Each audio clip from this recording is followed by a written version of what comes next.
Shubhankar phone वाजतोय.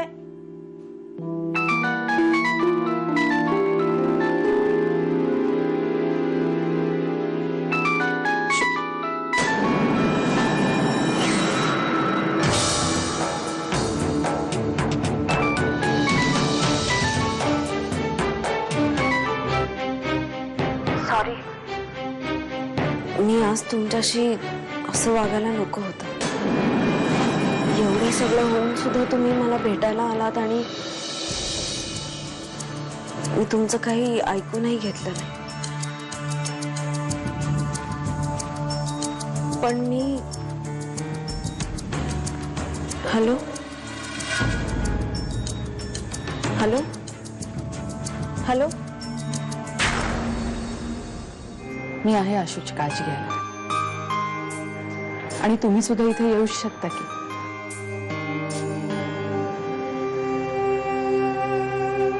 म्हणजे माझ्याकडे तुमच्या इतका अनुभव नाहीये, पण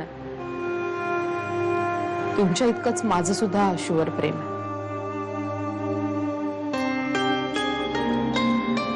मी घेईन काळजी तिची. तुमच्या दोघांच्या हट्टी स्वभावामुळे माझी मधल्यामध्ये फरफट होते. ठीक आहे, येऊ मी. काळजी घे. तुला यायला उशीर का झाला?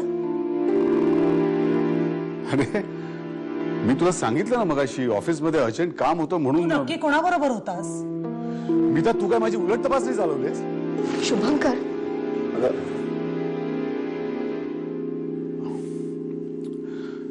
अमोक बरोबर होतो मी. आता जाऊया का? नक्की ठरव एकदा खोटं काय बोलायचं ते. इतकं सगळं झाल्यानंतरही तू आशूकडे गेला होतास ना? आत्या म्हणत होत्या ना तेच बरोबर आहे. गीता, काहीतरी तोंडाला येईल ते बडबडू नकोस. तोंडाला येईल ते बोलत नाहीये मी, माझ्याकडे पुरावा आहे.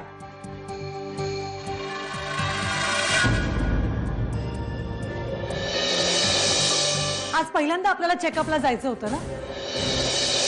आपलं ठरलं होतं तसं. हे असं सगळं असताना सुद्धा तू मला इथे टाकून आशूला का भेटायला गेला होतास? याचा अर्थ कोणालाही स्पष्टपणे कळेल. तुझा जीव त्या बाळात नाही, अश्विनीत अडकला. मान्य आहे मी तुझ्याशी खोटं बोललो, पण खोटं बोलण्यामागे माझी इच्छा एवढीच होती की तुला कुठल्याही प्रकारचा त्रास होऊ नये. अगं, आणि तू खोटं बोललायस हे कळल्यानंतर मला आनंद झाला. तो झालेला त्रास त्यापेक्षा जास्त होता Shubhankar. I am sorry. I am really sorry Meeta. दोघांपैकी एक जणही शाण्यासारखं वागायला तयार होत नाही. मधल्यामध्ये माझी आपली फरफट. आता येत नाही म्हटल्यानंतर काय करणार होते मी? हात हलवत परत आले घरी. मीता, तू कुठेही जाणार नाहीयेस.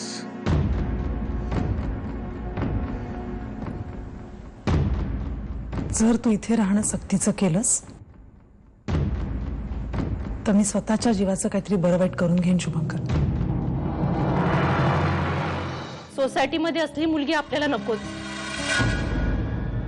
म्हणजे अशी म्हणजे कॅरेक्टर बरोबर नसलेली, तिच्याबद्दल सगळी माहिती काढली मी. अशी मुलगी राजरोसपणे सोसायटीमध्ये राहिली तर आमच्या मुलीवर वाईट परिणाम होतील. सोसायटीतलं वातावरण बिघडेल. ती जी मुलगी आहे ना जिच्याविषयी तुम्ही आता बोललात, ती तशी नाहीये. ज्या घरात माझी आणि माझ्या बाळाची काडी इतकी किंमत नाही, त्या घरात मी थांबण्यासाठी विचार करण्याचा प्रश्नच येत नाही.